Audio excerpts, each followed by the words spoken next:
No estaba grabando, discúlpeme. Respecto al eje de innovación y sustentabilidad, se crea todo un nuevo capítulo de innovación. Se crea también un comité de innovación y sustentabilidad y fíjense que se crea una plataforma de economía circular. ¿Qué es eso? Es una plataforma en la cual tiene que construir, desarrollar Chile Compra y se van a poder poner a disposición de los organismos públicos todos aquellos bienes que estén en desuso, que no estén utilizados para que sean reutilizados por organismos públicos que lo puedan hacer. Ahora, ¿qué pasa cuando un bien queda en desuso? De alguna manera queda en la bodega y luego se sale a remate, ¿ya? Y en realidad los precios que se obtienen son eh, la nada en realidad. Entonces acá lo que se quiere hacer es reutilizar bienes que todavía tienen vida útil. Por otro lado, se fortalece el Tribunal de Contratación Pública. Eso afecta a lo que es gestión de contratos. ¿Por qué? El Tribunal de Contratación Pública tiene un alcance que es hasta la adjudicación. Un proveedor que se ve afectado en la adjudicación tiene hasta 10 días para poder hacer una demanda. Ahora, con esta modificación que está pronta a salir, que todavía no sale, pero que se espera que salga ahora en diciembre, el alcance llega hasta la gestión del contrato. Por lo tanto, un proveedor que se ve vulnerado, por ejemplo, ante una multa, ante una sanción, ante un término anticipado, por ejemplo, puede establecer una demanda ante el Tribunal de Contratación Pública y obviamente, digamos, hay que tener mucho más cuidado porque antes en realidad todo lo que era gestión de contratos no estaba ante un tribunal especializado de contratación pública. No sé, chiquillos, si alguna vez han escuchado alguna demanda del ante el Tribunal de Contratación Pública por una licitación. Yo sí, Iván, yo sí. Sí, pero cuéntanos. parece, pero por un municipio levantó un ¿Ya? reclamo y por una aparente error de evaluación de la comisión, Mm. entonces pidió revisión de la información y finalmente declararon desierto el proceso Ya. de Fíjense contratación. que reclamar ante el Tribunal de Contratación Pública tiene un costo. Necesita de un abogado, del patrocinio de un abogado. Por lo tanto, la mayor cantidad de demandas que se hacen ante el tribunal son obviamente de proveedores que son de tamaño más grande, no de las MIPYMES que en general tú tienes que desembolsar un recurso para poder hacer una demanda ante el tribunal. Pero acá la gran diferencia es que va a llegar hasta la gestión del contrato, lo que no es menor. Respecto al nuevo capítulo de Probidad y Transparencia, tiene la gracia de que este capítulo empieza a regir desde aprobada la modificación de la ley. O sea, tiene efecto inmediato. Y acá hay todo un tema de transparencia en el proceso previo a la compra. ¿Qué significa eso? Que se le va a dar mucho más énfasis con la modificación de la ley a los estudios de mercado, a las entrevistas y reuniones con la industria, en los cuales Chile Compra ya desarrolló ya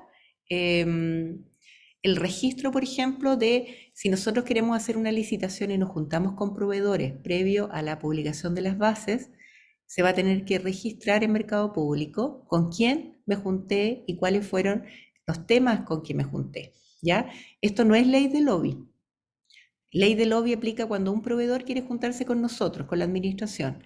Acá nosotros llamamos a la industria, nosotros llamamos a un proveedor para hacerle algún tipo de consultas técnicas y nosotros vamos a tener que registrarlo en la plataforma. Se Eso es amplía. como el proceso de consultas al mercado, algo Lo que parecido. pasa es que las consultas al mercado, en esa misma, ¿tú has hecho consultas al mercado, Iván? Con los chiquillos de compra. Ya. Sí, Bueno, en las consultas al mercado, en esa misma pestaña, tú vas a poder registrar reuniones que tú tengas con la industria. ya. Yo puedo hacer una consulta al mercado, por ejemplo, y pongo lo que yo quiero licitar o lo que yo quiero consultar al mercado, ¿ya? Entonces yo espero que me respondan. Pero hay otro tipo de consulta al mercado en que yo me reúno con la industria y eso no queda hasta ahora registrado en ningún lado. Ya. ¿Ya? Entonces ahora, por efecto de transparencia, si yo me reúno con la empresa X, voy a tener que ponerlo ahí que me junté con la empresa X para tratar o para revisar tal tema, Mm, ¿ya? ya. ¿Por qué hay tanto énfasis en la etapa previa? de una licitación, porque muchas de las licitaciones que quedan desiertas son por una falta de especificaciones o por una mala formulación de la necesidad inicial. ¿Ya? Entonces hay un mal uso de los recursos públicos, por lo tanto se le pone más énfasis a esta etapa, que es previa a la realización de las bases. Por otro lado, se amplían las causales de incompatibilidad a todos los funcionarios de la entidad compradora y también incluye a los requirentes. ¿Ya? ¿Qué significa esto? Que se va a tener que registrar todas las personas que han trabajado en una licitación pública, desde el requirente, las áreas de compra, área jurídica, ¿ya? Y aparte, se le crea, digamos, una incompatibilidad desde un año del cese de funciones a los directivos y los funcionarios que participan en los procesos de compra para poder ir a trabajar con proveedores que le venden al Estado. No es menor. Yo no sé si actualmente no existe inhabilidad en ese ámbito, por lo tanto nosotros a veces tenemos un comprador público que está en un organismo X y luego sale de ese organismo y se va a trabajar al proveedor que le vende al Estado. No sé si han visto esa situación. Chiquillos, Sí, muchas veces. muchas veces. Ahora, por eso que se solicita, digamos, que esté el registro de los funcionarios que estén trabajando en la licitación y en función de eso van a tener una inhabilidad de un año. El deber de abstención de los funcionarios, eso actualmente está, pero va a quedar a nivel de ley. Eso significa que cuando yo tengo un conflicto de interés, por ejemplo, soy miembro de una comisión evaluadora, no sé si ustedes son miembros de comisiones evaluadoras, chiquillos, Sí, yo ¿no? sí. Yo sí. Ok. Agustín, Sí. tú eres miembro. Bueno, una vez que se abre la apertura de las ofertas, yo ahí recién sé cuáles son los oferentes, ¿no es cierto? Y de alguna manera yo tengo que suscribir una declaración jurada, que ahora Chile Compra también generó una declaración jurada estándar, en que tengo que firmarla en el caso de que no tengo conflicto de interés o de alguna manera levantar ante mi jefatura si es que yo considerara que hay algún conflicto de interés. El conflicto de interés es amplio. No necesariamente tiene que ser con que yo tengo un familiar directo o indirecto en el proveedor, sino que también habla de amistad o enemistad manifiesta. ¿Qué es eso? Se preguntarán ustedes. Es de alguna manera cuando uno sienta, como miembro de una comisión evaluadora, que uno siente que podría ser considerado como imparcial, uno tiene que levantarlo a la jefatura y la jefatura decide si existe o no, digamos, esa incompatibilidad. Uno informándolo ya de alguna manera queda liberada de responsabilidad. ¿Alguna vez le ha tocado a alguien esta situación, chiquillos, que le estoy comentando? Aquellos que han sido miembros de comisiones, ¿alguna vez se han visto eh, comprometidos o de alguna manera han considerado de que existe algún conflicto de interés? Chiquillos, Agustín, tú que has sido miembro de comisión. No, es que yo recién en mi primera comisión y Ah, ya, la primera reunión es el otro miércoles, si no me ok. equivoco. Así que no Fíjense me ha tocado. que, no te ha tocado, fíjense que en comunas, en regiones, en comunas chicas, todos se conocen y los miembros de las comisiones conocen a todos. Imagínense, no sé, combustible, ya la persona que tiene la estación de servicio, lo más probable es que sea familiar, o sea amigo, o sea compadre de alguno de los miembros. Entonces, igual no es menor. Por lo tanto, el deber de abstención, especialmente en lo que son las comisiones, es súper relevante y se le da mucho énfasis en esta modificación de la ley.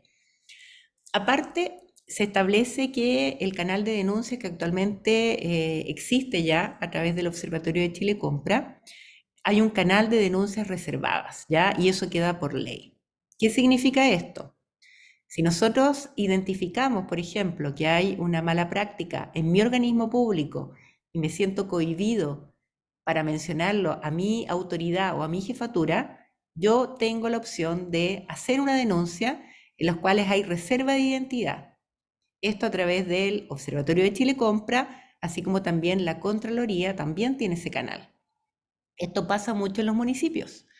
En los municipios, por ejemplo, un funcionario de compra puede identificar a su jefatura, por ejemplo, o a directivos que de alguna manera tienen algunos conflictos de intereses con proveedores y ellos no pueden denunciar ahí mismo, porque lo más probable es que denuncian y los pueden despedir, ¿ya? Entonces, eso ha generado que existan una serie de canales de denuncias reservadas para que funcionarios, proveedores, ciudadanía pueda realizar una denuncia de carácter reservado, obviamente teniendo sustento, ¿ya?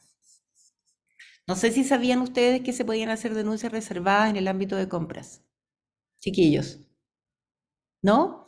Cuando ustedes se van a Chile Compra, se van a Centro de Ayuda, hay una espacio en los cuales dice denuncias reservadas, ¿ya? Y ahí yo puedo ingresar mi denuncia reservada.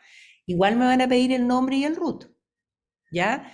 Generalmente con clave única, pero ellos se comprometen a que esa información queda obviamente reservada y no se, porque obviamente tiene que haber seriedad en la denuncia, ¿ya? No es cualquiera. Respecto a, fíjense que se crea un nuevo catálogo de inhabilidades en el registro de proveedores, ¿ya?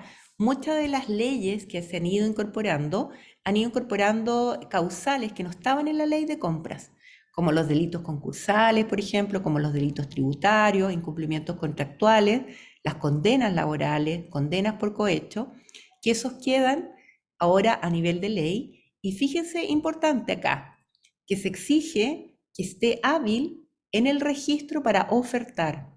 Actualmente la habilidad es solo para contratar, ¿ya? Esto significa que se le va a pedir a los proveedores que para poder ofertar estén en el registro de proveedores en estado hábil, ¿ya? Así que esta es una gran modificación. Por lo tanto, acá lo que se quiere es que los proveedores que le venden al Estado tengan ciertas características que le den seguridad al comprador público. Bueno, los evaluadores, tal como les había adelantado, deben suscribir declaraciones de ausencia de conflicto de interés y confidencialidad. A veces, muchas veces se olvida el tema de la confidencialidad. Si nosotros somos miembros de una comisión evaluadora, no podemos andar diciendo, oye, esta oferta es cara, es mala, este proveedor, tal cosa. Y aparte, otra de las modificaciones es que la Contraloría puede ordenar en forma directa o instruir sumarios por infracción a la ley de compras en forma directa, sin solicitarle al jefe de servicio la instrucción de una investigación sumaria o de un procedimiento administrativo. Chiquillos, recapitulando un poco, ¿por qué le estoy hablando de la modificación de la ley? Porque es algo que viene, ¿ya? Chile Compra ya comenzó, ahora en octubre hacen las capacitaciones.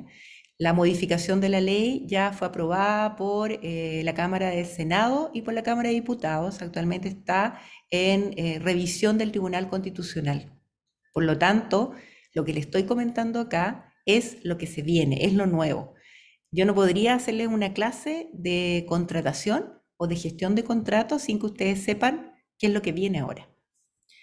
Respecto a las 9 facultades de Chile Compra, bueno, las directivas que eran de carácter no vinculante pasan a tener un carácter obligatorio, ¿ya?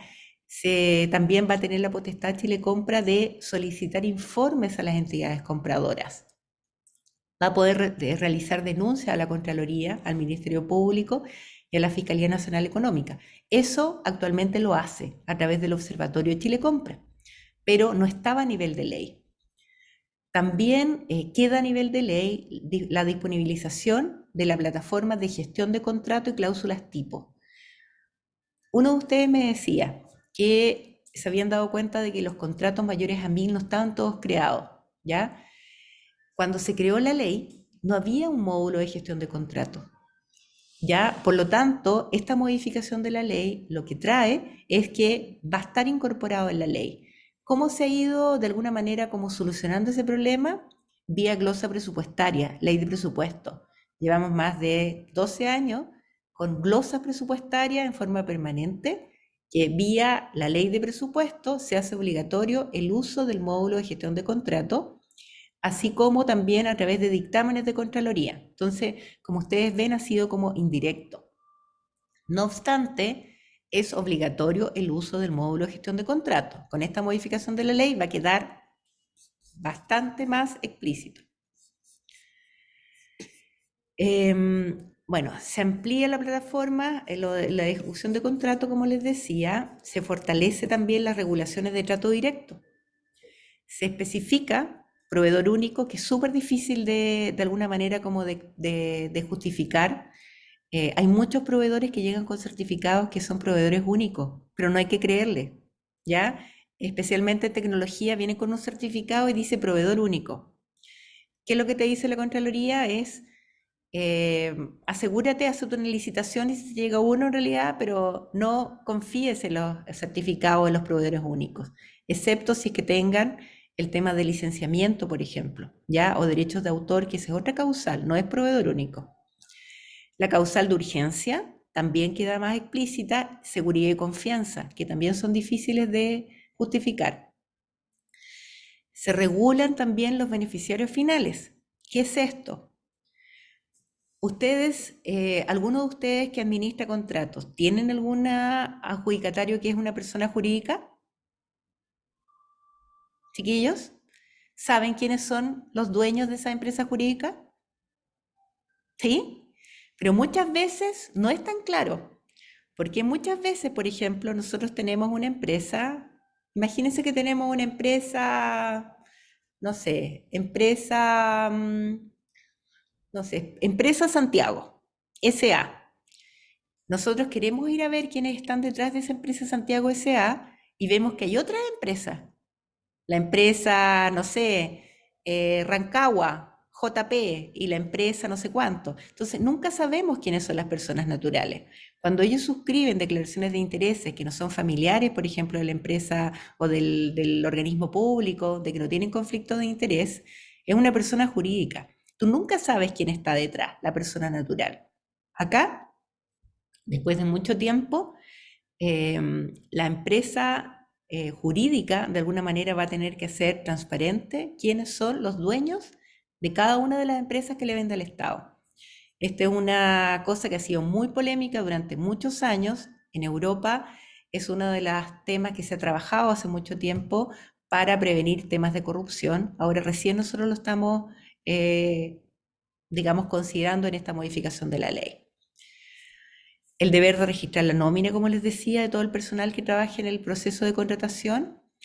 Y fíjense lo otro, inadmisibilidad de ofertas de empresas relacionadas o pertenecientes a un mismo grupo empresarial.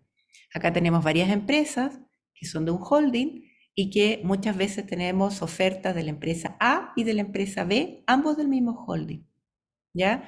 Por lo tanto, esta modificación de la ley solamente va a ser posible que una de las empresas pueda participar. Deberán suscribir también declaración de intereses y patrimonio los funcionarios que participan en los procesos de compra, los jefes de administración y finanzas y los funcionarios de Chile Compra, que actualmente no era obligatorio, ¿ya? ¿Y eso qué significa? Son declaraciones en las cuales uno tiene que mostrar o declarar cuáles son, digamos, las participaciones que uno tiene en tal sociedad y también de patrimonio, las deudas, los bienes que uno tiene, los autos, los vehículos, las propiedades que uno tiene. ¿Y eso por qué? Porque de alguna manera cuando uno está a cargo, participa de las compras públicas, de alguna manera la idea es identificar enriquecimiento ilícito, como ha pasado en varios organismos o funcionarios. Y aparte hay un periodo de congelamiento, que eso les afecta a gestión de contratos directamente entre la adjudicación y la firma de los contratos sobre 5.000 UTM por 10 días hábiles. ¿Qué significa esto? Como el Tribunal de Contratación Pública, un proveedor que se ve afectado a la adjudicación puede ir a impugnar, por ejemplo, o a realizar una demanda ante el Tribunal de Contratación Pública. Como el tribunal se demora bastante en fallar, muchas veces cuando determina digamos que acepta la demanda, por ejemplo, y empieza a buscar antecedentes, el contrato ya empezó ya, por razones de buen servicio o porque el contrato, digamos, siguió el procedimiento y por lo tanto ya no puede pasar nada. Entonces acá le da un plazo de 10 días hábiles de que no se puede de alguna manera formalizar la firma del contrato por 10 días desde la adjudicación, 10 días hábiles. No sé si se entiende, chiquillos, esta última cláusula que afecta directamente a la gestión de contrato. Mm, Me gustaría entenderla un poco Cristian, más porque no sé, me gustaría entenderla porque en el fondo no sé para dónde va el congelamiento, no sé cómo podría afectar. sí, mira, yo adjudico a un proveedor, ¿ya? Yo no puedo firmar el contrato antes de 10 días Sí, hábiles, sí, ¿ya? ¿Por qué? Porque puede que haya un proveedor que haya hecho una demanda ante el tribunal de contratación pública. Si el tribunal estima de que esa demanda tiene asidero, se puede, digamos, de alguna manera, cuando determine ya el tribunal, el contrato ya va a estar vigente. Entonces ya no va a poder hacer nada, porque hay derechos adquiridos. no Entonces, entiendo. estos 10 días hábiles lo que te permite es que haya una suspensión de derechos adquiridos para efectos de demanda ante el tribunal. En el fondo ahí esos 10 días son para que el tribunal se haga, en el fondo, acuse recibo de la demanda y vea si es admisible o no, porque en el fondo no va a Así es, resolver nada en 10 días. así es, Ya, así es. perfecto. Si es admisible, te puede congelar el proceso. Ok, ¿Ya? ya. Exactamente. Respecto a los nuevos procedimientos de compra. Bueno, la compra ágil, que es una compra que es simple, hasta 30 UTM ahora, que se hace a través de un módulo que está en mercado público, te pide un mínimo de 3 cotizaciones, ¿ya? No obstante, cuando yo hago una compra ágil, le llega el mensaje a todos los proveedores que están inscritos en el rubro. Por lo tanto, se amplía y se multiplica a todos, ¿ya? Si te llega una cotización, tú igual lo puedes seleccionar porque tú le avisaste a todos los proveedores. Pero el monto de los 30 pasa a 100 UTM, lo que no es menor. La UTM está como ¿a cuánto está, chiquillos, la UTM? Déjenme verlo acá. 30.000. 30 son un Ah, millón 30 nueve. 30. 1.900.000. Pasa a 100 UTM. O sea, como a 6 millones, 7 6 millones. millones y medio, 6 millones y más medio, o menos. exactamente. Entonces, y esta compra ágil es un tipo de trato directo, no demonizado, como yo le digo, ya porque es en razón del monto. Monto chico, menor control, más eficiencia, ¿ya? Entonces pasa de ser de 30 UTM a 100 UTM, se aumenta el monto, y con preferencia a las MIPYME, empresas de menor tamaño, ¿ya? No sé cómo va a quedar en la práctica, porque de alguna manera la compra ágil significa un porcentaje importante de todas las ventas que hacen los proveedores, tanto pequeños como grandes. No sé cómo Chile Compra de alguna manera te va a discriminar o te va a limitar que tú selecciones a proveedores que no son MIPYMES en las compras ágiles. Esta ley tiene un plazo de generación del reglamento de 6 meses. Por lo tanto, va a salir la ley y van a salir una serie, digamos, durante estos 6 meses se va a tener que definir cómo se va a poder, de alguna manera, cómo se va a operacionalizar muchas de estas cosas que estamos comentando ahora. La compra por cotización va a requerir 3 cotizaciones. La subasta inversa electrónica, que era lo que yo les anticipaba antes, que es un procedimiento competitivo en etapas o rondas que aplica para productos que son estándares a través de la plataforma Chile Compra, ¿ya? Generalmente lo que se hace por subasta inversa electrónica son productos commodity, ¿ya? Como por ejemplo, no sé, bienes como azúcar, aceite, pero también insumos médicos, que son de productos estándares. Entonces, yo te oferto un precio y luego empiezan a haber rondas sucesivas en los cuales con un plazo determinado los oferentes hacen un precio a la baja hasta cierto nivel, ¿ya? Por lo tanto, acá lo que se quiere de alguna manera es eficientar el uso de los recursos públicos y obtener el mayor ahorro posible. Y también da la posibilidad a través de la ley de que se puedan incorporar otras modalidades de adquisición, siempre y cuando haya una consulta pública y un informe del Tribunal de la Libre Competencia para poder incorporar estas nuevas modalidades de adquisición.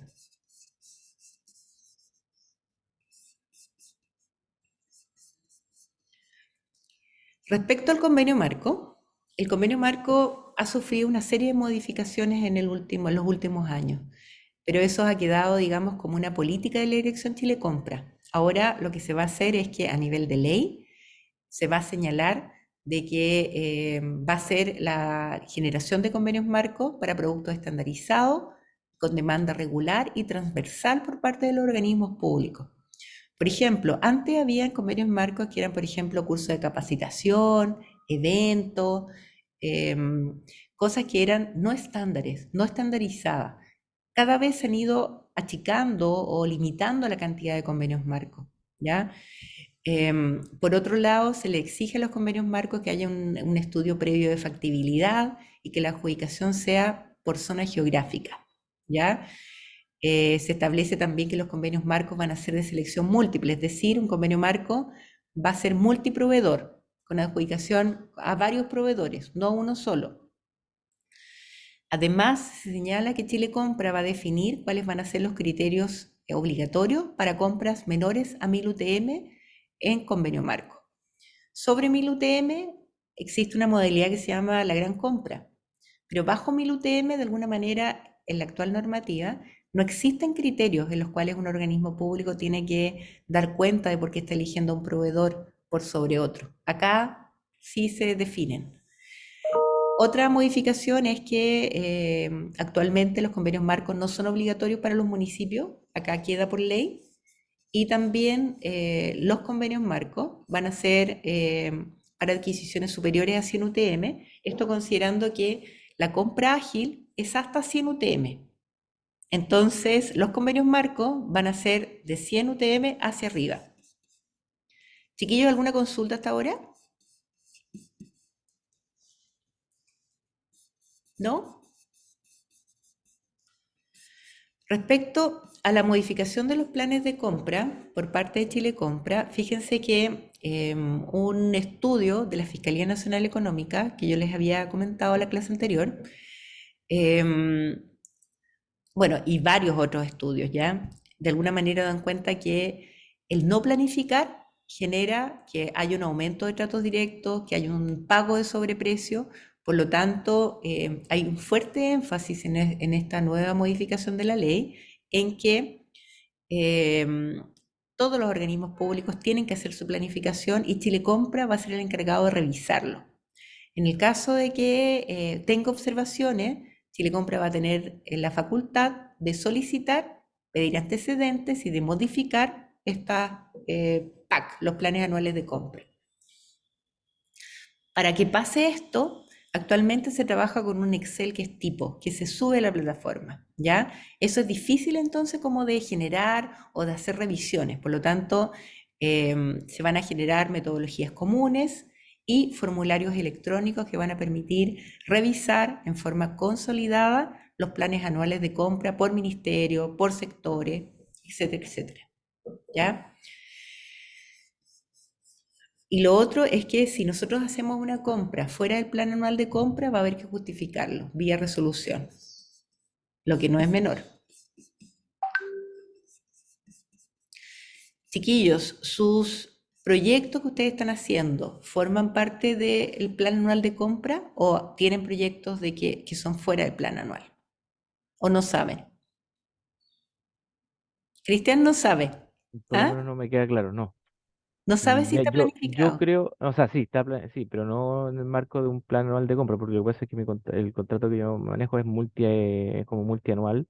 Ujú, De hecho, tiene varias características que lo hacen como relativamente distinto a una compra que uno podría hacer como más recurrente. Entonces, no sé ujú. quién se aplica al concepto de plan anual. Fíjate que el plan anual no significa que yo solamente voy a planificar compras que están dentro de ese año. También yo puedo, o sea, y debo planificar aquellas compras que me sobrepasan mi periodo presupuestario. Y hay una forma en que yo me viene de arrastre. Por ejemplo, si yo tengo una compra a 3 años, yo la planifico el año uno y luego voy separando. El sistema me trae automáticamente cuánto es el monto que tengo asignado para el año 2 y para el año 3. No, entonces sí, pues. ¿Ah? Si está considerado, sí, pues.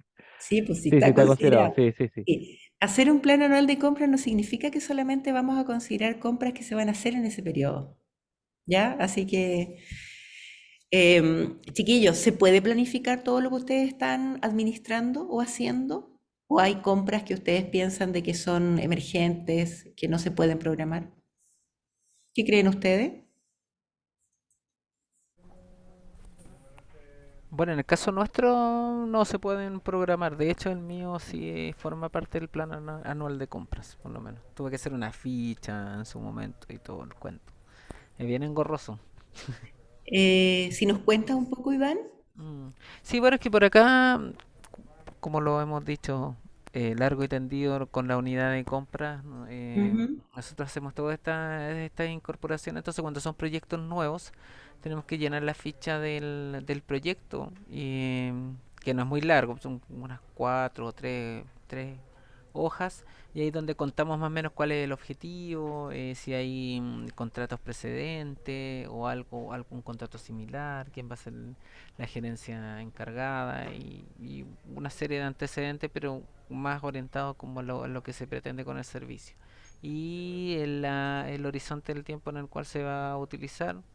Y eso es lo que me acuerdo, porque lo hice hace bastante tiempo atrás.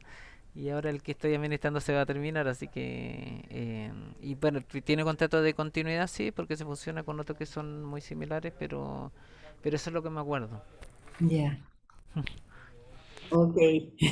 ¿Te acuerdas poco, Iván? Me acuerdo poquito, sí.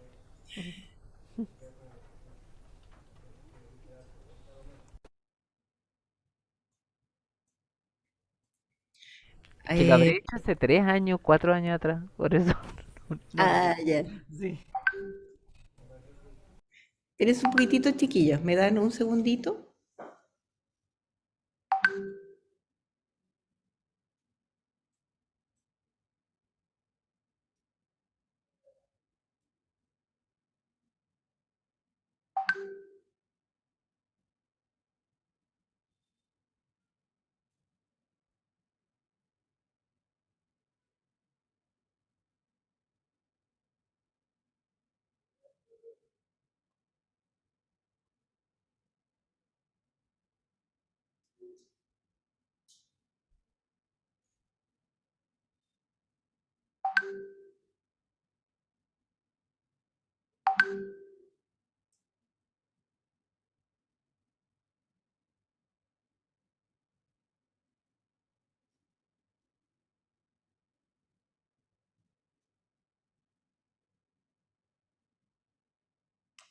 Ya.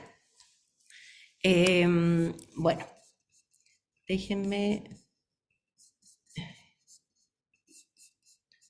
Tenía un tope de horario. Acá.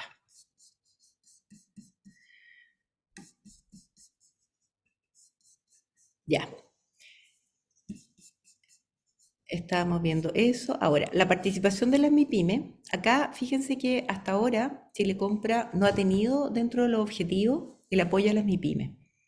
Se ha dado de forma natural y yo les mostraba las cifras en la clase anterior de que la participación en mercado público de las MIPYME triplicaba la participación nacional, ¿ya? Ahora se deja, digamos, como uno de los objetivos que tiene la Dirección Chile Compra de, digamos, de darle un fomento a las pymes. Por lo tanto, Chile Compra va a generar una serie de instancias y de herramientas para poder aumentar la participación. Entre ellas, por ejemplo, las uniones temporales de proveedores, que no sé si les ha tocado, ¿tienen alguna UTP adjudicada? ¿Cómo es trabajar con una UTP? O sea, por lo menos para nosotros, en verdad no hay ningún problema porque de hecho son dos, o sea, son dos proveedores en UTP que cada uno tiene, o sea, trabajan como han trabajado siempre juntos en distintas cosas y ¿Ya? que siempre es como una pura persona. No entendemos Ya, obviamente con una, pero en el fondo no ha sido ningún problema como casi como un monstruo de muchas cabezas ni nada, no, para nada, no. Por lo menos en la experiencia nuestra ha sido bien fluido. ya. Bueno, acá te queda, porque, y en general, ¿son empresas pequeñas o son Sí, empresas grandes? no, pequeña. O sea, Pequeñas. son dos, tres personas y la otra, de hecho, probablemente creo que el otro es una pura persona, en el fondo que tiene Ya. una persona jurídica. Fíjense que el objetivo que tuvieron las uniones temporales, esta es una figura que nació en España y que de alguna manera se desarrolló, se consideró en la normativa de la ley de compra, y era para fomentar las pymes. En la práctica se están uniendo empresas grandes, por lo tanto no ha cumplido el objetivo. Muchas veces, por ejemplo, tenemos la empresa A, se une con la empresa B y a veces son del mismo holding. No hay una restricción al respecto. Por lo tanto, con la modificación de la ley, las uniones temporales solamente van a ser para las MIPYME. Aparte, la compra ágil también se va a favorecer a las MIPYME y a proveedores locales en licitaciones bajo 500 UTM, aquellos organismos que tienen presencia regional van a poder también establecer criterios que den prioridad también a proveedores locales. Eso actualmente también se puede hacer, ¿ah? Vía criterios de evaluación. Se pueden establecer condiciones en las cuales yo puedo privilegiar a proveedores locales. Se limita la exigencia de garantías, de seriedad de la oferta, fíjense, de 3% en compras sobre 5.000 UTM. Y fíjense, de fiel cumplimiento de contrato. No se puede pedir más de un 5% en contratos sobre 1.000 UTM. Eso es bastante distinto a los porcentajes que se manejan ahora. ¿Cuáles son las garantías que ustedes manejan de fiel cumplimiento de contrato aquellos que estén administrando contratos?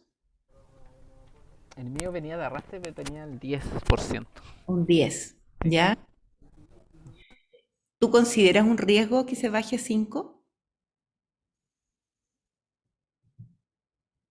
Iván?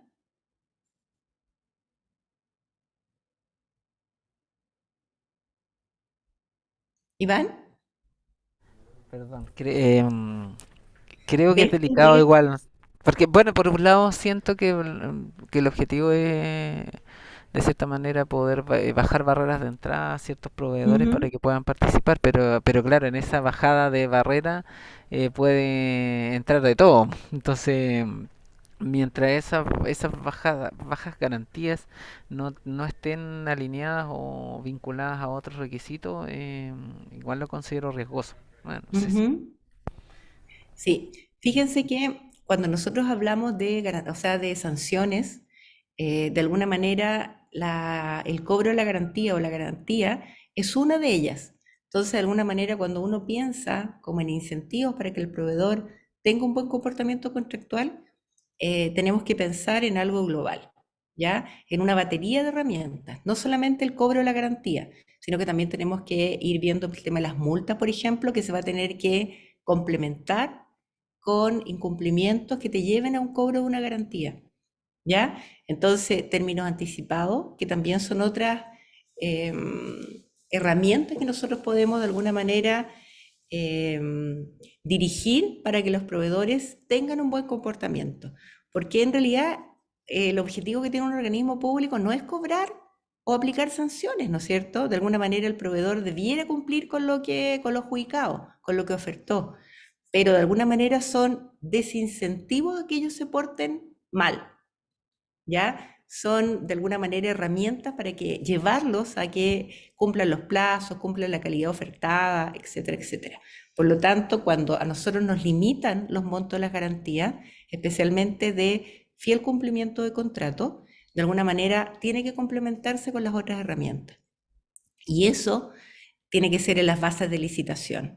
Por lo tanto, cuando ustedes estén trabajando en una definición de algún proyecto, por ejemplo, de alguna especificación, de alguna manera tienen que pensar o tienen que ayudar a esta definición de las bases pensando en qué es riesgoso, que no cumpla los plazos, ¿es factible, es viable o es algo que podría ser habitual? Entonces ahí debiera ir con cobro de multa, ¿no es cierto? Entonces de alguna manera hay que pensar, dependiendo del bien o servicio que nosotros tengamos, cuáles son los mayores dolores en caso de incumplimiento de lo ofertado o de lo adjudicado. Y aparte, la plataforma de gestión contractual, es decir, la de gestión de contrato, va a monitorear el pago para, de alguna manera, ayudar a que se cumpla el pago 30 días. Con respecto a la línea de innovación y sustentabilidad que uno de ustedes me comentaba o me preguntaba, fíjense que se generan dos tipos de contratos, ¿ya? Uno se llama contratos para la innovación, que es un procedimiento competitivo para productos no estándares, en que de alguna manera, cuando nosotros no sabemos alguna solución específica de un problema que nosotros tenemos, nosotros de alguna manera vamos a poner el problema y los proveedores nos van a ir dando soluciones. Trabajar en un contrato para la innovación no es fácil, porque de alguna manera nosotros tenemos que definir cuáles van a ser los criterios de evaluación que vamos a tener y podemos tener soluciones que no son las mismas. Por lo tanto, tenemos que pensar bien en cuáles van a ser los criterios de evaluación, ¿ya? Que vamos a utilizar. Lo mismo con el diálogo competitivo, que acá nos permite al Estado, de alguna manera, tener rondas con los proveedores en los cuales vamos avanzando etapas y a través, digamos, de un diálogo estructurado para poder satisfacer una necesidad pública, ¿ya? Hasta ahora nosotros no hemos tenido dentro de nuestros mecanismos ni modalidades de contratación, no existe ni diálogo competitivo ni contratos para la innovación. Y yo veo que quizás se habría espacio en su subsecretaría y en su ámbito donde ustedes trabajan de trabajar con ambos tipos de contratos.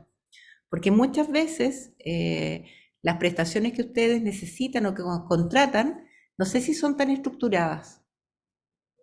¿Qué me dicen ustedes? ¿Hay espacios en los cuales a ustedes les gustaría trabajar con la industria para buscar una mejor solución? Eso sería como parecido no sé, pues, a tratos entre privados, yo creo. En el fondo que sí se da mucho Así es, entre contratación privada, en el fondo una cuestión más cercana, no tan rígida, así es. eh, sería deseable totalmente. Así es, pero esto queda bajo la ley. Y de alguna manera, por ejemplo, tú no tienes muy claro cómo vas a resolver un problema. Tú te juntas con la industria y de alguna manera te queda un poco más claro. Tú defines un marco y se van habiendo conversaciones con la industria. Acá, de alguna manera, lo que hay que cautelar es que exista la misma información para todos, que sea estándar, que sea transparente, que sea probo, ¿ya? Por lo tanto, estos tipos de contratos se utilizan mucho en Europa, ¿ya? Dentro de la contratación pública y ha permitido que el sector público construya o co-construya con el sector privado soluciones en distintos ámbitos, en la salud, en la educación, incluso en transporte. Se crea también un nuevo capítulo sobre innovación y sustentabilidad en compras públicas. Se crea un comité de innovación y sustentabilidad y también se crea esta plataforma de economía circular que yo les comentaba, que Chile Compra va a generar y se va a poner a disposición bienes que están en desuso para poder ser reutilizados. Respecto al fortalecimiento del Tribunal de Contratación Pública, yo ya les adelanté bastante, aumenta la cantidad de jueces de 3 a 6 jueces con dedicación exclusiva. Ahora tienen medio tiempo, imagínense. O sea, ellos están más o menos recibiendo como 400 demandas al año y tienen 3 jueces con, con tiempo parcial. Ahora pasa a 6 jueces con dedicación exclusiva. Se aumenta la competencia, incluye la ejecución del contrato, como les decía, incluye todos los tipos de contrataciones, incluido convenio marco, que hasta ahora el Tribunal de Contratación Pública se abstenía de ver temas de convenio marco, ¿ya? Y también el tema de la inscripción en el registro de proveedores. Por ejemplo, un proveedor que se sienta vulnerado, que está inhábil, por ejemplo, por una situación X, podría demandar ante el Tribunal de Contratación Pública. También se va a informar todas las demandas que estén en el Tribunal de Contratación Pública en las mismas licitaciones. Por ejemplo, yo soy un comprador de la Subsecretaría de Transporte y yo no tengo por qué saber que hubo una demanda en mi licitación. No queda claro. Yo tendría que entrar al Tribunal de Contratación Pública y buscar. Acá va a quedar, digamos, online. El tribunal también va a poder decretar la suspensión del procedimiento de compra o la ejecución del contrato como una medida prejudicial precautoria. Las audiencias también van a poder ser remotas, no presenciales. Y la administración del Tribunal de Contratación Pública pasa desde Chile Compra, que actualmente es la administradora, a la administradora de los tribunales tributarios aduaneros.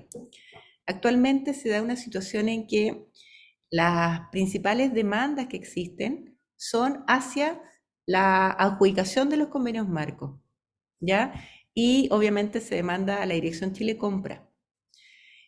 Lo que yo me refería antes era que cuando había, durante el uso de los convenios marcos, un proveedor, por ejemplo, me podría hacer una demanda, pero ellos no tenían injerencia porque no estaba dentro de su alcance, porque era gestión de contrato, ¿ya?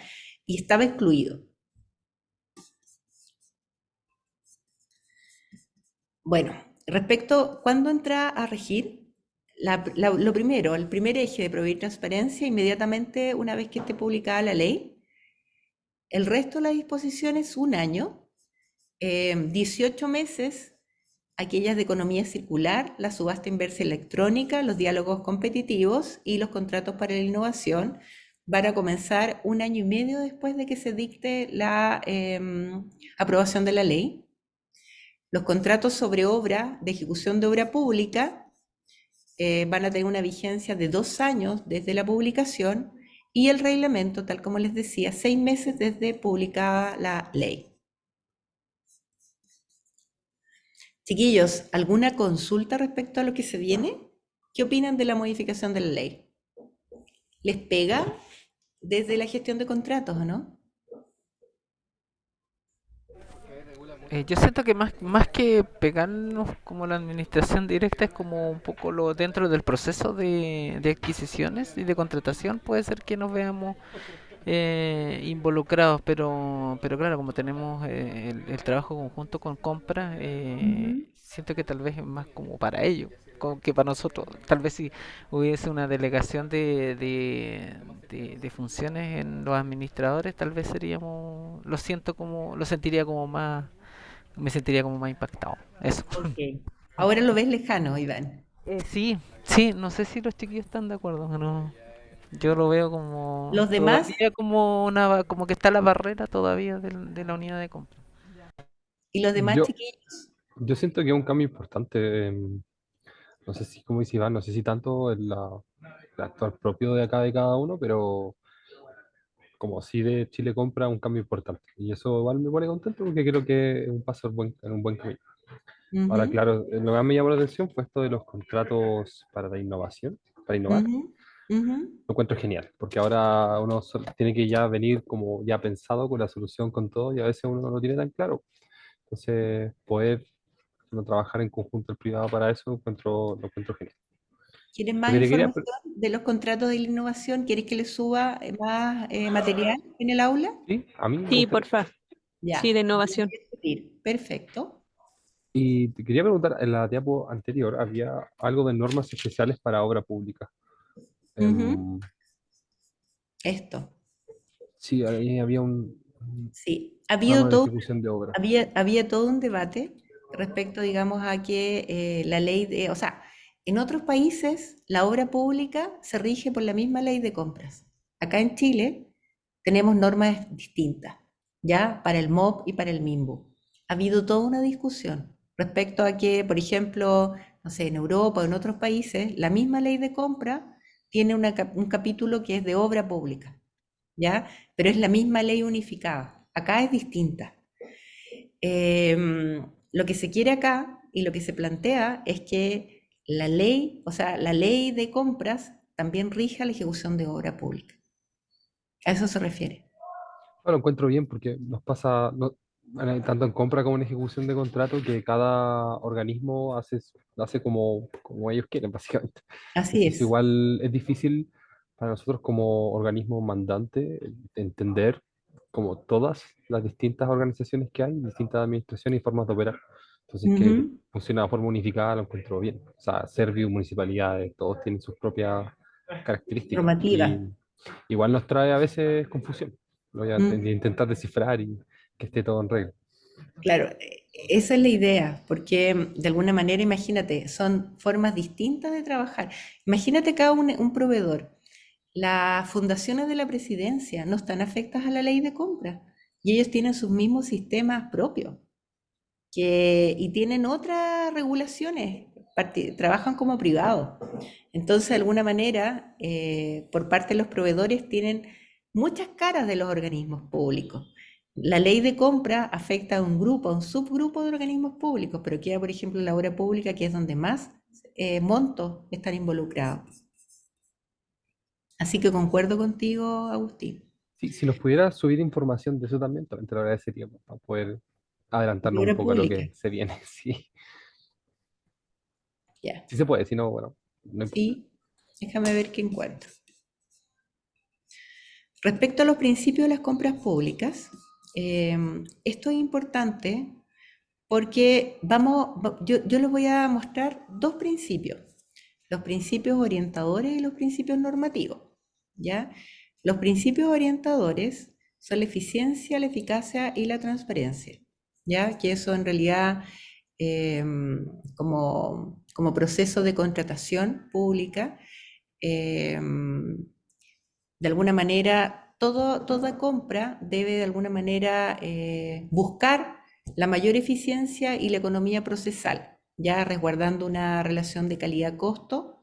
Eh, la compra obviamente tiene que satisfacer la necesidad y que eso es la eficacia. Y por otro lado, la transparencia, toda la información que está asociada al proceso tiene que estar disponible para quien lo necesite. Junto con esto, hay un concepto que se utiliza en compra pública, que es el concepto de mejor valor por dinero, y que tiene que ver con que una buena compra no solamente tiene que atender al precio, sino que también tiene que considerar otras variables, eh, no solamente económicas, sino que también sociales, ¿ya? Y también medioambientales. Eso es el concepto de mejor valor por dinero, ¿ya? Y es un concepto que es bien interesante y que obviamente cuando nosotros utilizamos más de un criterio, no solamente precio, de alguna manera nosotros estamos haciendo una compra de mejor valor por dinero. Y eso también tiene que ver con que lo que nosotros vemos o lo que nosotros compramos no solamente tiene que ver con el precio que nosotros vamos a pagar cuando realizamos la compra, sino que también tiene que ver con el ciclo de vida del producto, con los costos de operación que tiene el contrato, ya con una serie de gastos que se dan durante la vida útil que tenga ese contrato. ¿Ya? Eso tiene que ver, por ejemplo, yo compro un equipo, una maquinaria, y si no considero, por ejemplo, los costos de operación o de mantenimiento, de insumos, de alguna manera se me puede dar que puedo pagar barato, pero durante la ejecución del contrato voy a pagar más caro, ¿ya? Porque producto de los insumos o de la mantención, obviamente no lo consideré. Entonces, cuando nosotros definimos la necesidad, de alguna manera tenemos que pensar no solamente en el momento en que yo realizo la compra, sino que también en el tema de la operación. Me imagino que eso es algo innato que se da ahí. ¿Cómo lo materializan ustedes, chiquillos, cuando ustedes están definiendo o cuando ustedes administran un contrato? ¿Ven que existe ese concepto que les estoy comentando?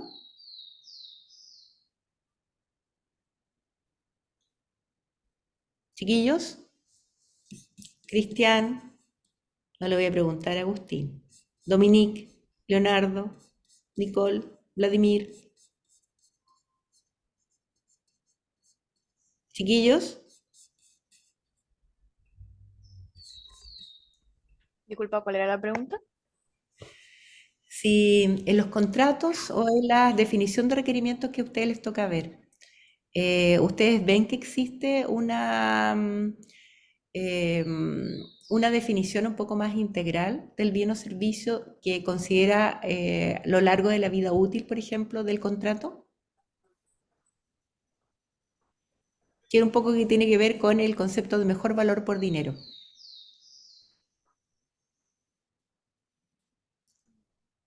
¿Se han encontrado con contratos, por ejemplo, en que los costos de operación son más altos de lo que debieran ser?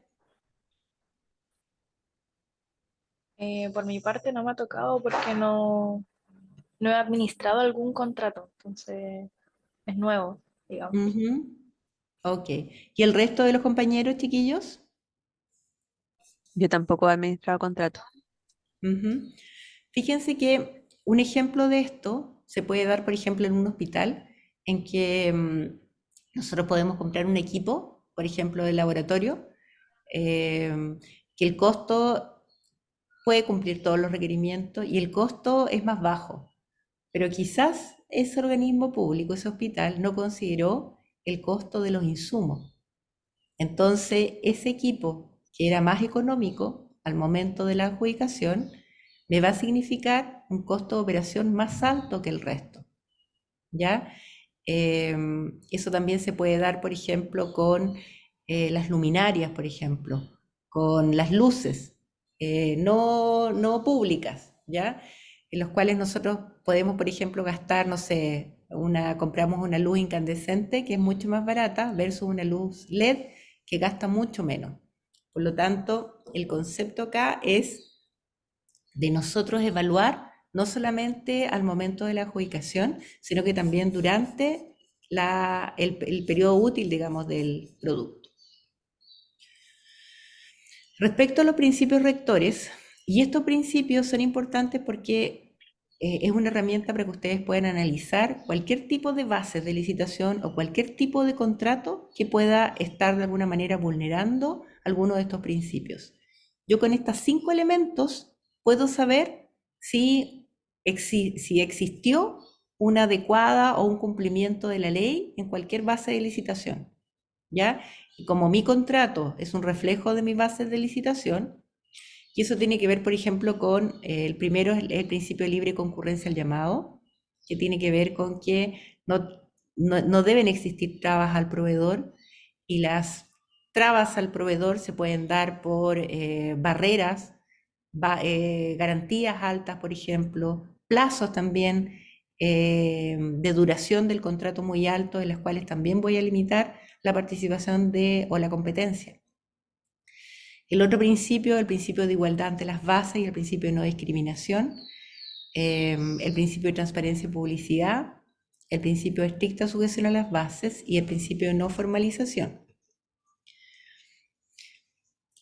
Una buena manera, digamos, como de identificar cuando infringimos, por ejemplo, el principio de libre concurrencia. Prórrogas automáticas de contrato sin expresión de causa. La ley no me pide, o sea, me impide hacer prórrogas automáticas.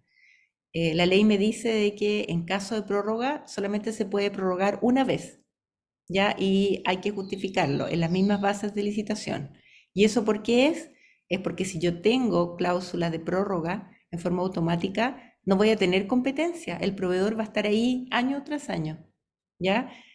Si tenemos montos altos de garantía, también van a limitar la participación, especialmente en las MIPYMES. Si yo exijo inhabilidades del artículo cuarto, que son las que me pide la ley para ofertar, como por ejemplo, pido para ofertar experiencia.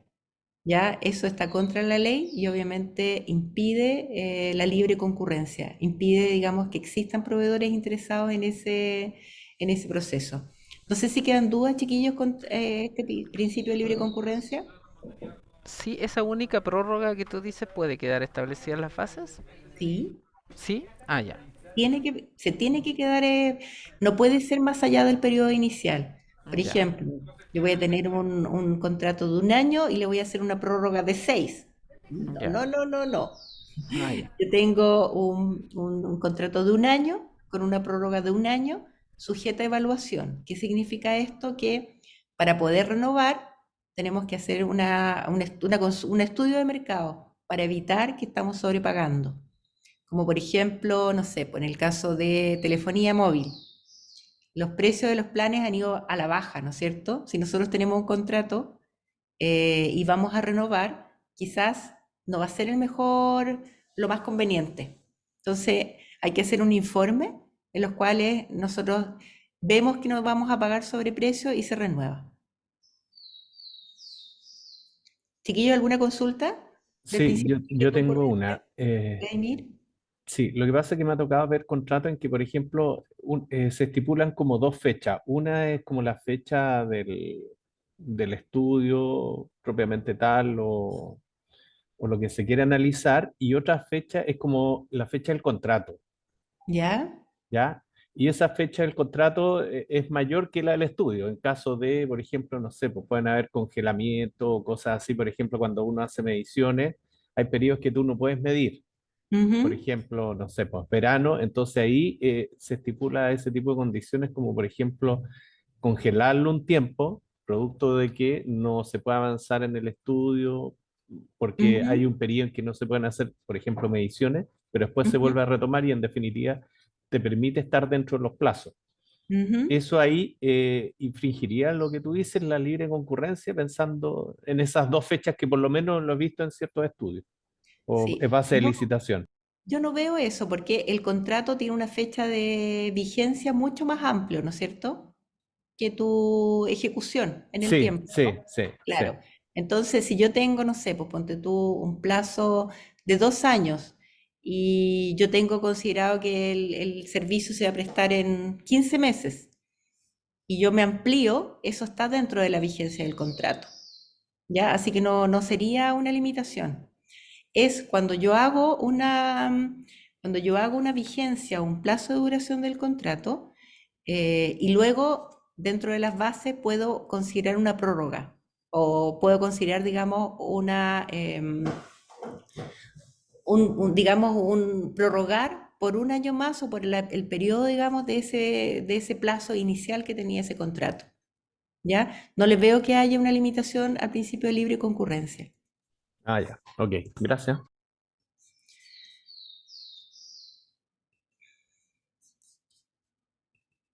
Respecto al principio de igualdad ante las bases y al principio de no discriminación arbitraria,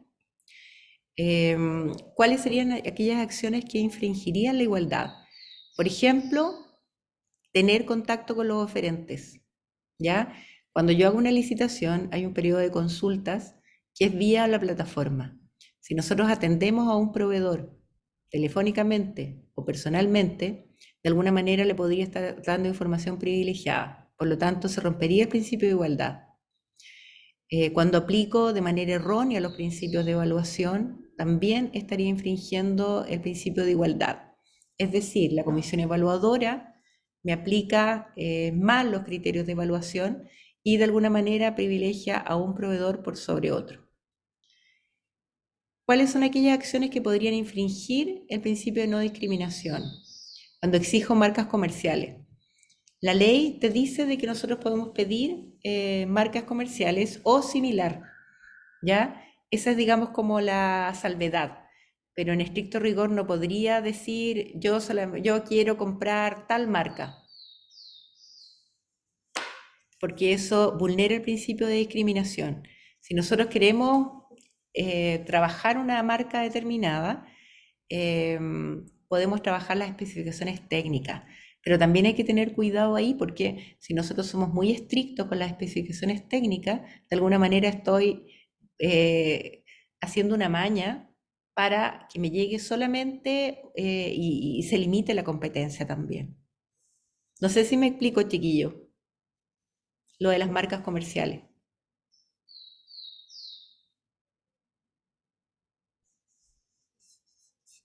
Chiquillos, ¿quedó claro? ¿Sí?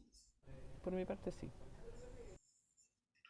Respecto al principio de transparencia y publicidad, Em, por ejemplo, aceptar ofertas por medios distintos. Esto no aplica en el caso, digamos, de indisponibilidad de la plataforma, como se sufrió ahora a los 12 días que estuvimos sin mercado público, ¿ya? Pero, por ejemplo, las ofertas debieran ser aceptadas por la plataforma, ¿ya? No informar también de la suscripción del contrato una vez adjudicado, y eso pasa, digamos, por hacer la ficha de contrato. No informar tampoco el acta de adjudicación o publicarla con información insuficiente. Esos son algunos de los ejemplos, ¿eh? No son los únicos. Con respecto al principio de estricta sujeción a las bases, ¿qué podría vulnerar este principio? Emplear medios distintos, mecanismos de evaluación distintos a los que están en las bases. Fíjense que esto no es tan poco frecuente. Cuando nosotros hacemos bases, a veces definimos y nos ponemos creativos y ponemos criterios de evaluación que la comisión evaluadora se da cuenta de que no se pueden aplicar y se crean unos subcriterios. Entonces, la comisión evaluadora genera un informe y señala que para la medición de tal criterio se definieron estos subcriterios. Ahí ya estamos ante una vulneración del principio de estricta sujeción a las bases. Por lo tanto, cuando nosotros hacemos bases de licitación y creamos criterios de alguna manera, la recomendación es hacer simulaciones de si efectivamente es posible o no asignar puntaje a esos criterios de evaluación que definimos. Adjudicar a un proveedor que no haya obtenido la mejor puntuación. Y esto se da, por ejemplo, en los municipios. En los municipios existe la ley constitucional de municipio. Y fíjense que las adjudicaciones sobre 500 UTM van a consejo municipal. Y muchas veces se hace la presentación y el consejo define que va a adjudicar al segundo mejor evaluado o al tercero mejor evaluado. Y eso lo ponen. Y eso claramente se van al Tribunal de Contratación Pública, ¿ya? Eso no es acatar el principio de estricta sujeción a las bases. Hay muchos dictámenes al respecto. Respecto al principio de no formalización, tiene que ver con que nosotros no vamos a pedir información que tiene el Estado, no vamos a pedir en soporte papel, ni tampoco documentos notariales, ¿ya? Por lo menos para ofertar.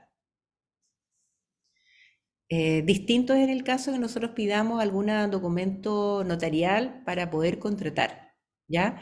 Entonces, si está en el registro de proveedores, no debiéramos solicitarlo, ¿ya? El Estado de alguna manera ya tiene esa información.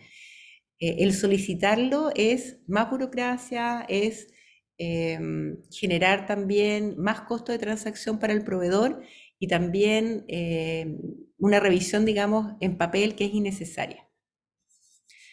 Chiquillos, ¿ustedes saben si piden la Subsecretaría de Transporte, pide documentos notariales para ofertar?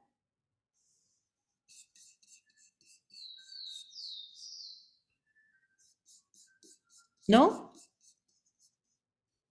Bueno, acá de alguna manera lo que se busca con el principio de no formalización es que el Estado trabaje de manera simple, que no aumente los costos de transacción a los proveedores y que de alguna manera no pida información que ya tiene disponible.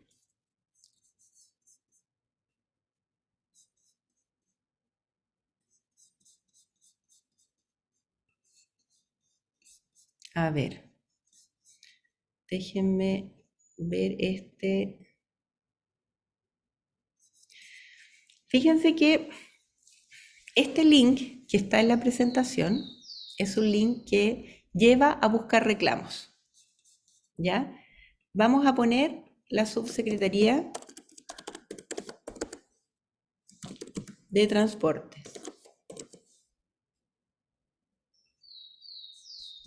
Vamos a buscar reclamos. Estamos viendo el PowerPoint. ¿En serio? Ya, perdón. Qué bueno que me dijeron. Voy a compartir de nuevo pantalla.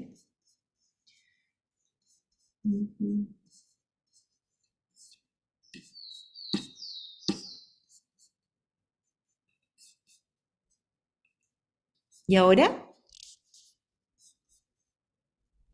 Ahora sí se ve la página. Ya. Ese link que les puse los lleva acá, a buscar reclamos. Yo puse acá en organismo público, Subsecretaría de Transporte. Estoy poniendo de que vamos a poner los reclamos que han recibido desde el 1 de septiembre al día de hoy. Ponemos, hay dos tipos de reclamos, pago no oportuno e irregularidad en el proceso de compra. ¿Ya? El pago no oportuno es directamente relacionado con la gestión del contrato, ¿no? Vamos a poner todos los reclamos. Vamos a buscar y acá nos salen que hay 4 reclamos. Hay uno que, el más nuevo, los más nuevos es del 10 de octubre y vamos a verlo. ¿De qué se trata este reclamo? Nosotros llegamos acá al reclamo y vemos el detalle del reclamo. Fíjense esta, me eliminaron por no subir anexos y todo está ingresado en la oferta, en el archivo REX 320, bases de licitación, compra, monitores, firmado. ¿Qué es esto? El proveedor me puede presentar un reclamo ante Chile Compra en cualquiera de las etapas, durante la oferta, en la adjudicación, y de acuerdo a las condiciones de uso de Chile Compra, el organismo público tiene 48 horas para poder responder, hábiles. En el caso de que no alcance, puede solicitar una ampliación del periodo, digamos, ¿ya? Y esto que está acá se ingresa a Chile Compra y se envió hoy día. El 11 de octubre se envió a la Subsecretaría de Transporte. Hay un rol dentro del mercado público que se llama gestor de reclamos, que le llegan estos reclamos y obviamente tiene que dar respuesta. ¿Conocían esto, chiquillos? ¿No? No. Miren, voy a entrar de nuevo.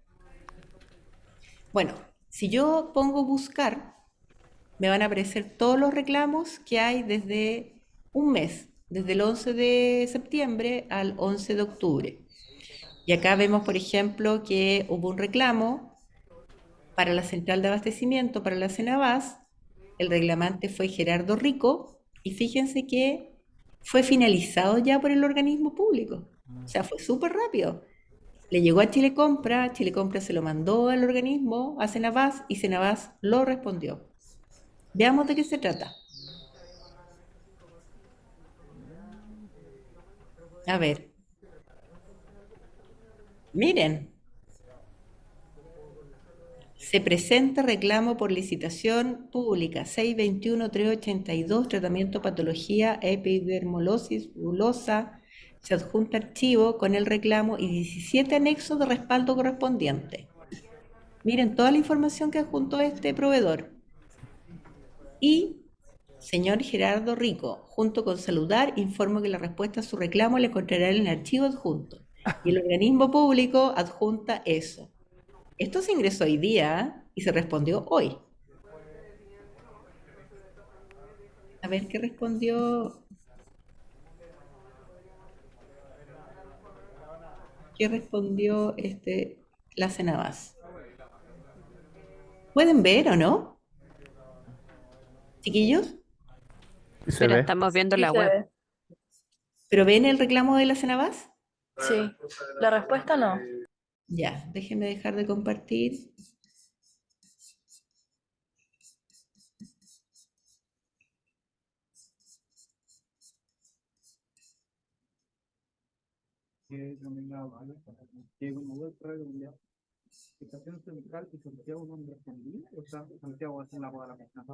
Queremos que la pueda hacer la próxima semana. Las dos queremos que sea la próxima. Santiago nos dijo Miguel Olivares, oye, pónganse de acuerdo ustedes porque DTPM tiene necesita algo. Y entonces, ya, listo, le mandamos nosotros que lo que necesitamos, pero no hemos recibido, ok, lo revisaremos, ok, vamos a terreno, ok, Santiago. Yo creo que igual habría que apurarnos a los dos. ¿Quién está hablando, Cristian? Entonces, Central también le mandamos lo que necesitamos. Y Chiquillos, ¿pueden ver ahora Cenabás? Sí. Ahora sí. Ya. Qué raro esto, ¿ah? mira la fecha, 15 de septiembre del 2023. Cumplo con responder a usted incidente. Ah, ok. Este había reclamado ya el proveedor y le reclamaron y le adjuntaron lo que le habían respondido el 15 de septiembre.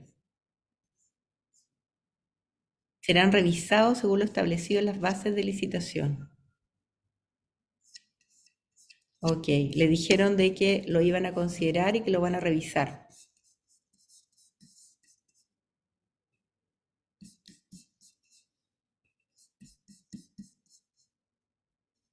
Bueno, ese link que van a tener ustedes en su PPT es un link que de alguna manera uno llega directo a los reclamos. No es un link que está público, entre comillas. Digamos que ha sufrido Mercado Público una serie de modificaciones. Y es interesante porque uno puede ir viendo cuáles son los reclamos que les llegan a la subsecretaría y también a los otros organismos públicos. Yo voy a ir a la PPT.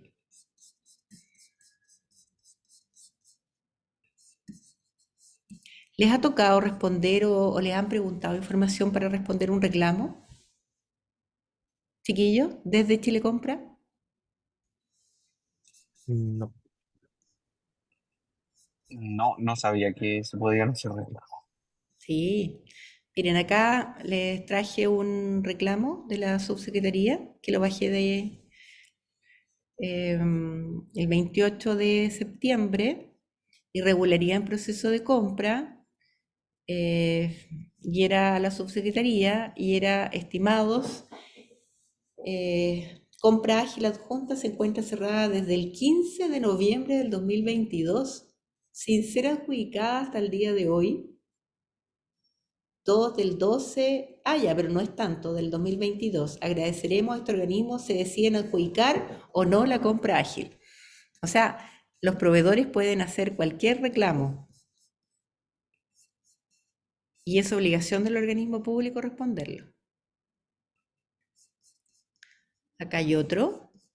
Esto es del 17 de abril del 2023.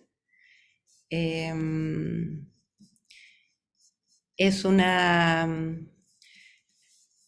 amplio reclamo de un proveedor que tiene relación con la garantía de seriedad de la oferta.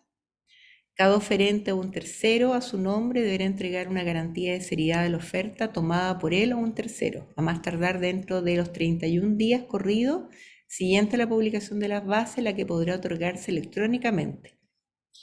Y acá él copia lo que dicen las bases y dice, en consecuencia, al rechazar la propuesta de esta empresa no tiene sustento ya que ésta corresponde a lo solicitado tanto en forma como en los plazos. Acá reclama de que no le aceptaron la garantía que él dejó.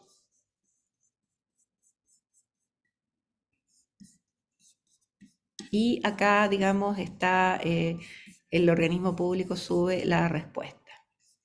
Acá hay otra de reclamo y proveedores no cotizaron los trabajos a realizar por kilómetro de mantención. Favor revisar. Ya, este es un reclamo del 28 de septiembre. Y fíjense que acá, cuando un proveedor oferta una licitación, una propuesta, él puede tener acceso a todo lo que oferta la competencia. Entonces, ustedes le pidieron de que cotizara, por ejemplo, según kilómetro de mantención, y él cotizó otra cosa, te puede reclamar. ¿Se dan cuenta? Este es el número del reclamo. Ustedes también con ese link pueden buscar este reclamo. Ponen este número y ahí llegan directo a ese reclamo. Este otro también es de la Subsecretaría de Servicios, este de otro organismo.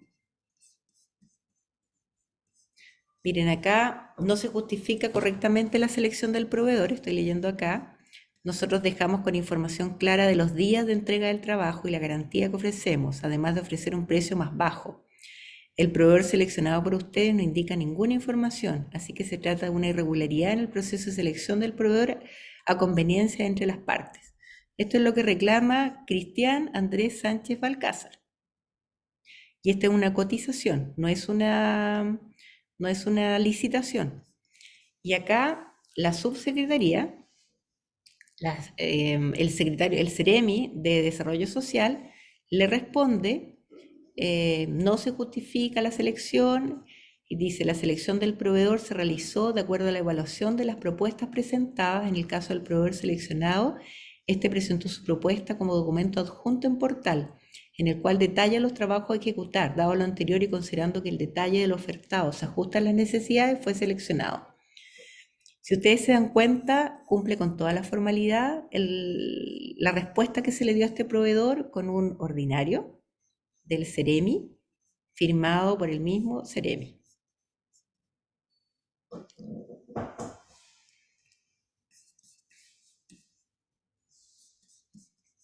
Acá hay otro reclamo.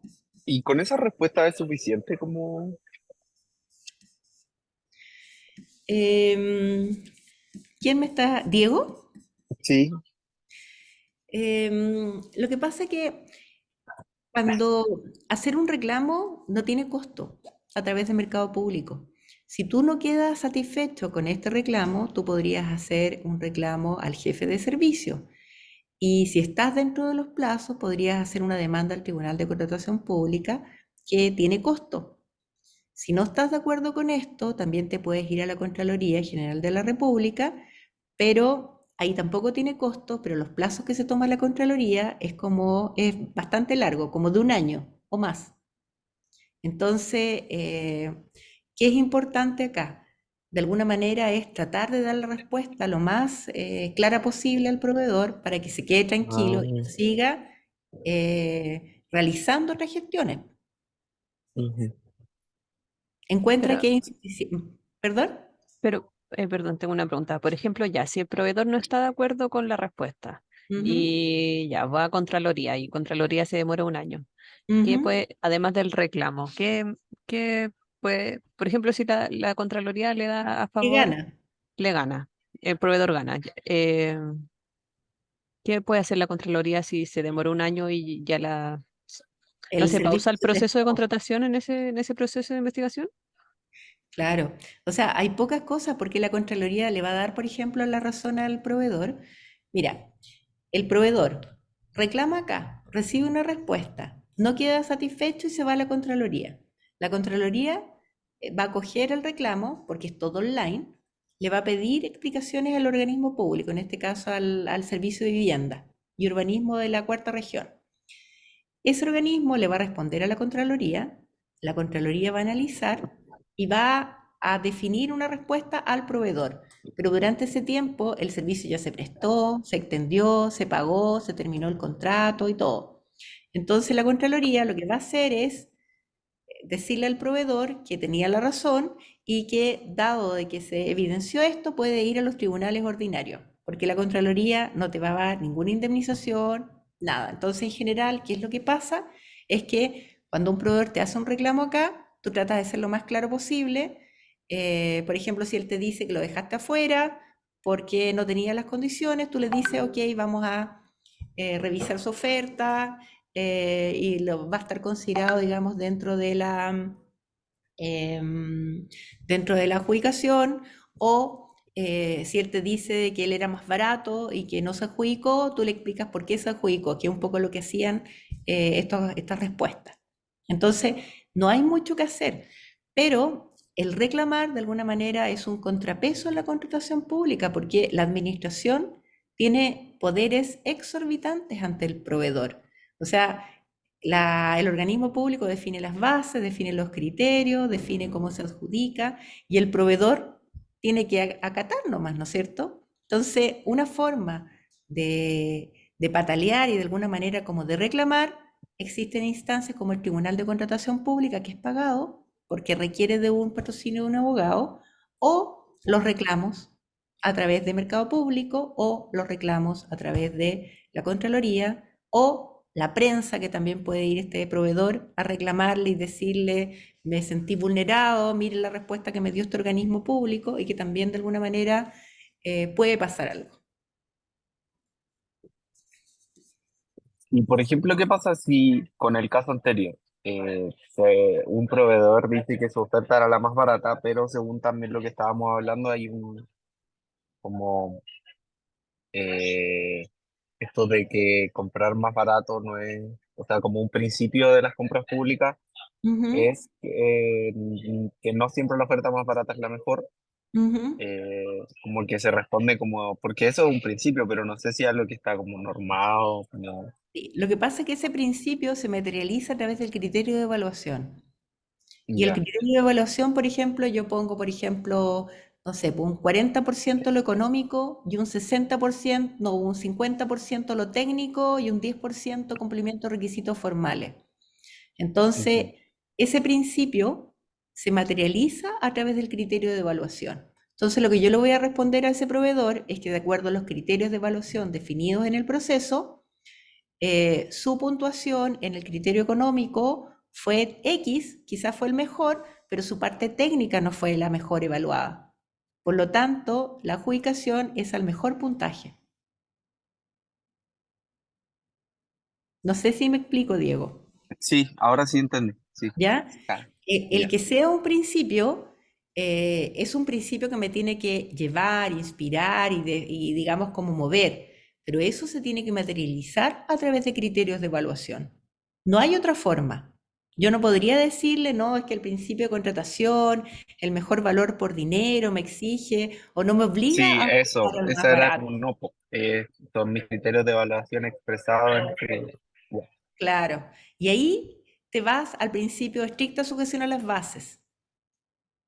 ¿Ya? Entonces yo les digo por el principio estricto de sujeción a las bases, los criterios de evaluación a considerar fueron tales y tales, y su puntaje fue de X, el cual no fue el mejor y se adjudicó al que fue el que obtuvo mejor puntuación.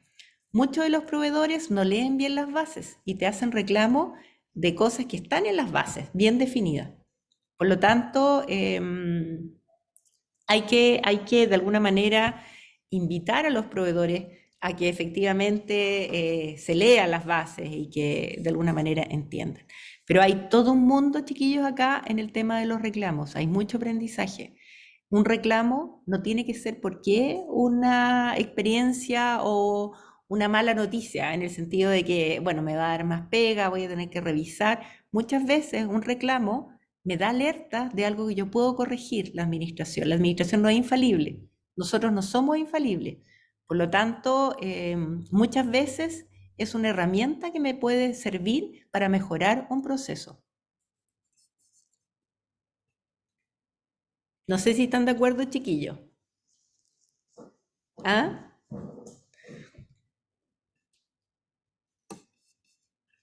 Bueno, acá que tengo, y esto va a ser lo último que vamos a ver ahora. Nos vemos mañana, ¿no es cierto? Ya. Tenemos una base de dictámenes acá, es un contrato, es una del servicio impuesto. Bueno, acá esto es un dictamen de la Contraloría. Y acá, este es un reclamo, ¿por qué se los traje? Porque acá se dirigió un proveedor, Ramón Román Márquez, quien reclama que la empresa adjudicada en el marco de la licitación XX sobre mantención general de oficina para la dependencia que indica, convocada por el Servicio de Impuestos Internos, habría presentado órdenes de compra que no se relacionan con ese servicio y por montos muy bajos, lo que habría incidido en la evaluación del criterio de experiencia del oferente. Acá también hay un proveedor que señala de que en la licitación que participó, habrían, digamos, proveedores oferentes que presentaron órdenes de compra por montos bajos. Requerido su informe, el Servicio de Impuestos Internos manifiesta lo esencial que la evaluación de la oferta en el proceso licitatorio de que se trate se ajustó a lo previsto en las bases y que adjudicó al oferente que obtuvo la puntuación final más alta. Y acá yo les traje, hubo 4 proveedores. Estos son los montos de la oferta: 1.788.000, 3.684.000, 3.715.000 y 1.913.000. Fíjense las diferencias de precio, ¿eh? y se adjudicó la más barata, la de 1.188.000, mantención general de oficina, Juan Carlos Yáñez. O sea, acá los precios son como el doble. Entonces, claro, y eso es lo que dice. Entonces, el Servicio de Impuestos Internos dice de que en lo esencial se adjudicó y que se cumplió las bases de licitación. ¿Ya? Y el proveedor, esa es la respuesta que la Contraloría, son dictámenes que son públicos, que quedan a disposición del buscador de la Contraloría. ¿Ya? Así que, ¿les parece si quedamos acá? Chiquillos, mañana traten de echar una miradita al manual de adquisiciones de la subsecretaría. ¿Les parece? Está disponible en el aula. Yo les voy a subir la clase ahora. También. Ok. ¿Ya? Ok. Ya, chiquillos. Espérense, me falta un poco aquellos que no los puse presente. Me gustaría, para no dejarlos. Espérense un poquitito acá. ¿Quién me falta? Diego. Sí. Diego está. Vladimir también. Dominique también la vi. Matías también. ¿Están todos, no es cierto, chiquillos? Sí. Sí. Sí. Ya. Ok. Ya, chiquillos, nos vemos mañana. No, que esté Que bien, estén nos bien. vemos. Chao. Chao. Chao. Chao. Que estés Gracias. bien. Gracias. Chau, chau.